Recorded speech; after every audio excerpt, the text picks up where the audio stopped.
Hello आज मु आपण मान कोबी डंठा को लेकिन एक सुंदर रेसिपी प्रस्तुत करुच्ची। साधारणतः कोबी डंठा को तो समस्ते फिकी दे था।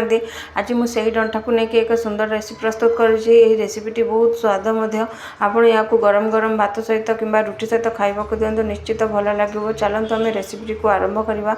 रेसिपी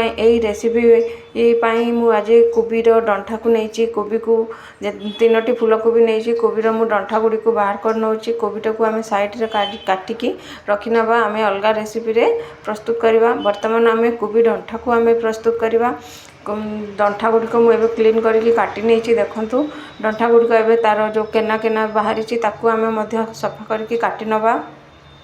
काटी सारापर से ही डंठा गुड़ी को आम चुने चुने कर काटी नवा। जोटा पाकल थी आम साइड करके फिकीदवा एवं जो कलिया कलिया थी आम चुने चुने की काटी नवा।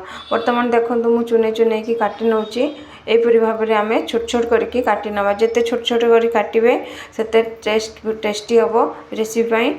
वर्तमान देखो मु छोट छोट करके चुने चुने की काटी नौची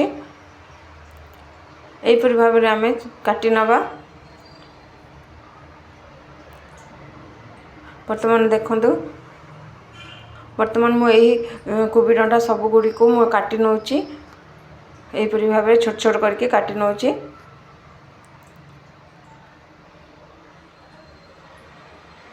वर्तमान मुझे कोबी डंठा को काटी नहीं वर्तमान आम साइड रखी नवा। यही रेसिपी आउ कि परिवा ऐड करवा से बैगण आलू बोईतालू ये सब को आम ऐड करवा।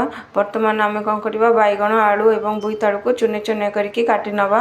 यही रेसिपी रे बैगण आलू बोईतालू निश्चित पकेबे जंती पकेले रेसिपी टिके नरम हम तो टिके पूरा मखा मखा टाइप रे हम से आपण बैगण और बोईतालू को नेबे। वर्तमान आम आलू बोईतालू को भी काटिकी साइड रे रखी नेले एपरी भाव में आम छोट छोट करके काटी नवा सबू परिवा गुड़ी को।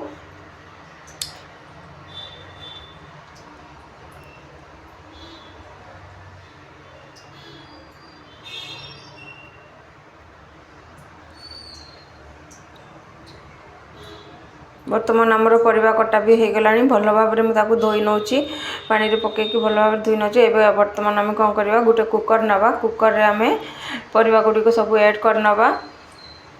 परिवा गुड़ी को ऐड कर सारापर से आम जो काटी रखि कोबी डंठा को भल भाव में धोई से रखी नहीं से आम स्वाद अनुसार लुण हलदी और गोटे ग्लास पानी दे भल भाव में मिक्स कर 2टी सीटी आसवा पर्यंत आम गैस रे बसाई नवा। जिते 2टी गैस आसीज आम बंद कर नवा। वर्तमान ये रेसिपी एक मसला प्रस्तुत करवा। मुई 2 चामच सोरिष गोटे चामच जीरा किछि कंचा लंका एवं किछि रसुण आपण राग जेतिकी खाइबे से अनुसार आपण कंचा लंका नेबे। एथिरे मु गोटे टमाटर पके नेछि एई सब पके तार एक फाइन पेस्ट कर नवा। वर्तमान देखो मु मसला करी प्रस्तुत कर रखि नेली। वर्तमान आम अन्य एक कड़ाई नवा। कड़ाई रे तेल पकेवा 4 ରୁ 5 चामच सोरिष तेल पकेवा। तेल गरम होला से 2टी सुखिला लंका और गोटे चामच पंचफुटन पके भल भाव में भाजी नवा।